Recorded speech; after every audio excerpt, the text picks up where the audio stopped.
Hi everyone, I hope you all are well. Welcome to Right Guidance and Ambition. My name is Anjali. इस video के अंदर मैं आपके साथ last important question from the unit 4 वो discuss करने वाली हूँ। इस वीडियो को बनाने से पहले मैं आपके साथ ऑलरेडी यूनिट 1, 2 और 3 के इंपॉर्टेंट लॉन्ग क्वेश्चन डिस्कस कर चुकी हूँ। Syllabus and exam pattern of political science second semester वो भी मैं आपके साथ डिस्कस कर चुकी हूँ। जिन्होंने अभी तक वो वीडियोज़ नहीं देखी हैं उनके लिए लिंक जो है मैंने डिस्क्रिप्शन में दे दिया है। इट इज़ वेरी इंपॉर्टेंट कि मैं जो भी सब्जेक्ट वाइज वीडियोज़ अपलोड कर रही हूँ अपने चैनल पर आप लाइन वाइज देखो ताकि आपको एग्जाम के अंदर कोई भी कंफ्यूजन ना हो। एंड वन मोर थिंग, जितना हो सके इस चैनल को सपोर्ट करो, वीडियोस को लाइक करो और वीडियोस को अपने फ्रेंड्स के साथ ग्रुप्स में शेयर करो। Let's discuss the question, that is question number 14। Make critical evaluation of the elite theory of democracy. इसके अंदर हमने इलाइट थ्योरी ऑफ डेमोक्रेसी जो है उसको पूरा एक्सप्लेन करना है। तो सबसे पहले आपने लिखना है introduction. Democracy is a government by the people, for the people end of the people. Democracy एक ऐसी सरकार है जो लोगों ने बनाई है, लोगों के लिए काम करती है और लोग ही उसमें वर्क करते हैं दूसरों के लिए पॉलिसीज़ बनाने का। इसके अंदर हर किसी का इक्वल शेयर होता है। State administration is run on the basis of public opinion. State जो भी कानून बनाएगी वो लोगों के ओपिनियंस के अकॉर्डिंग बनाएगी। जो भी लोगों की डिमांड होंगी, विशेज़ होंगे, उसके अकॉर्डिंग स्टेट जो है वर्क करेगी। There are no special groups which enjoy special right. कोई भी स्पेशल संस्थाएं या स्पेशल ग्रुप्स सोसाइटी के अंदर नहीं होंगे। कोई भी ऐसा इंडिविजुअल नहीं होगा जिसके पास स्पेशल राइट होगा।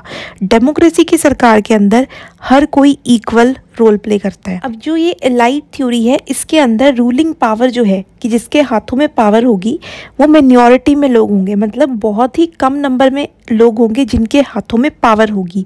What ever may be the form of government, the power remains in the hand of few special elites. कुछ ही हाथों में या कुछ ही ग्रुप्स के पास ये पावर होगी। यही हमने इलाइट थ्योरी ऑफ डेमोक्रेसी में एक्सप्लेन करना है। This elite class is known by many names. अब ये जो इलाइट क्लास है जिनके पास पावर है, जो कुछ लोग पूरी जनता के लिए कानून बना रहे हैं, उनके अलग अलग नाम हो सकते हैं, जैसे कि elite, political class, ruling class, superior class etcetera. अब डेमोक्रेसी की सरकार तो ऐसी सरकार है जिसमें हर किसी को इक्वल समझा गया है। बट जो इलाइट थ्योरी ऑफ डेमोक्रेसी है इसके अंदर जो पावर है वो कुछ ही लोगों के हाथ में होती है। हर कोई जो है इक्वल नहीं होता। कुछ लोग जो हैं उनके पास स्पेशल राइट्स होते हैं जो सोसाइटी में हर किसी के पास नहीं है। नेक्स्ट हेडिंग है meaning. The word elite has originated from the word eligere which means selection by choice. ये जो वर्ड इलाइट है ये लिया गया है वर्ड से एलिजियर, जिसका मतलब होता है कि इलाइट लोगों को यानी कि रिच क्लास को चुना जाता है उनकी चॉइस से, उनकी मर्जी से। Wilfred, Robert Michael, Lasswell, Aron, Sartori ये मेन सपोर्टर्स हैं इलाइट थ्योरी के। They had try to show that democracy is not the rule of majority but it is the rule of minority. ये सारे लोग ये शो करने की कोशिश करते हैं कि जो डेमोक्रेसी की सरकार है ये रूल ऑफ मेजॉरिटी नहीं है। इसके अंदर जो मेजॉरिटी में लोग होते हैं वो रूल नहीं करते, बल्कि कुछ ही लोग जिनको लोग वोट देकर अपने रिप्रेजेंटेटिव्स बनाते हैं, सिर्फ वो लोग ही सत्ता को चलाते हैं। तो ये रूल ऑफ माइनॉरिटी है।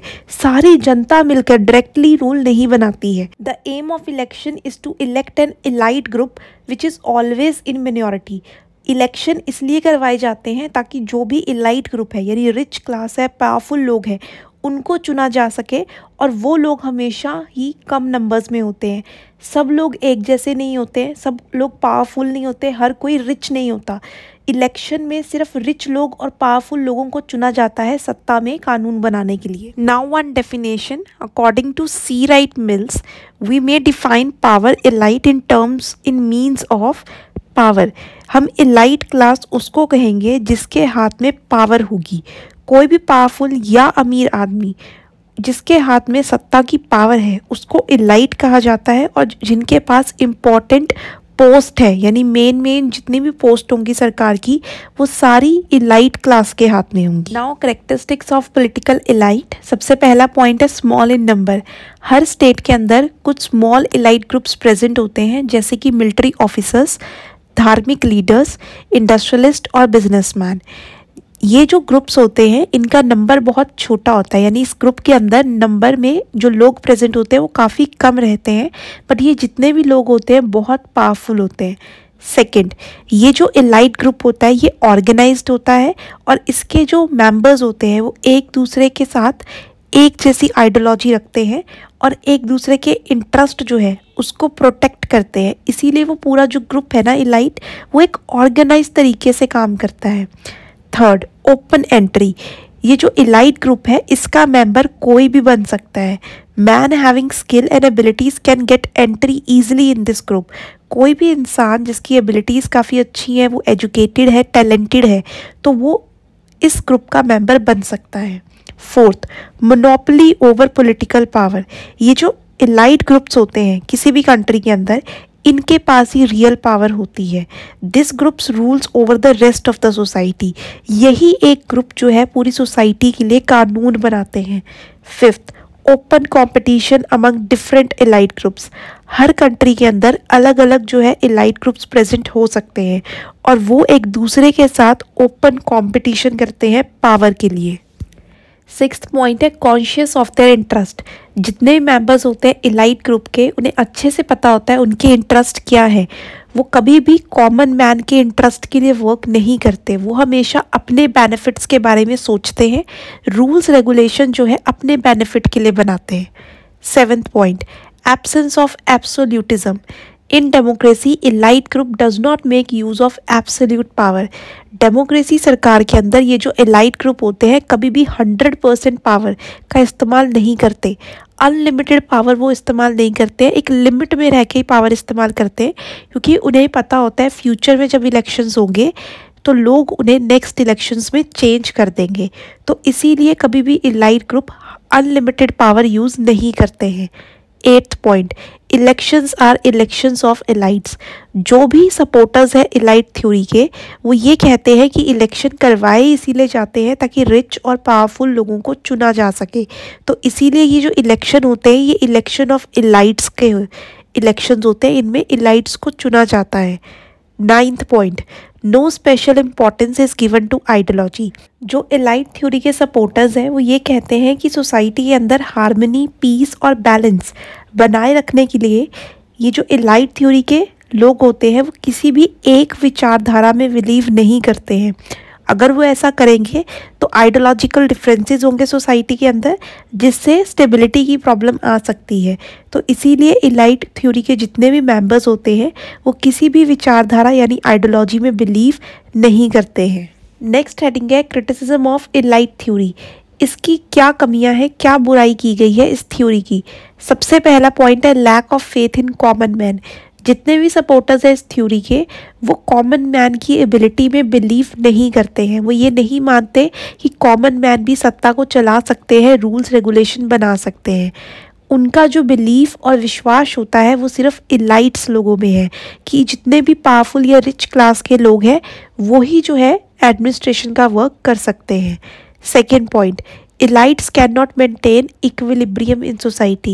This theory wants to create equilibrium by competition in different groups and through the change in elite group which is not possible.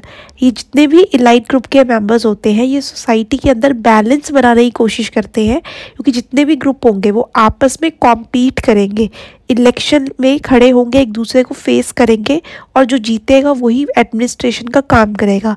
But actual में ऐसा नहीं होता, ये पॉसिबल ही नहीं है। जितने भी एलाइट ग्रुप्स होते हैं उसमें से जो ज़्यादा रिच और पावरफुल एलाइट ग्रुप होता है हमेशा वो ही जीतता है बार बार। थर्ड पॉइंट है protection of the interest of capitalist. इस थ्योरी के अकॉर्डिंग कि ये जो डेमोक्रेसी है इसके अंदर सिर्फ अमीर लोगों का इंटरेस्ट को प्रोटेक्ट किया जाता है। सारी की सारी पावर वो अमीर लोगों के पास में होती है और अमीर लोग जो होते हैं सोसाइटी के अंदर कुछ ही लोग होते हैं, तो मेजॉरिटी के हाथ में सारी पावर होती है।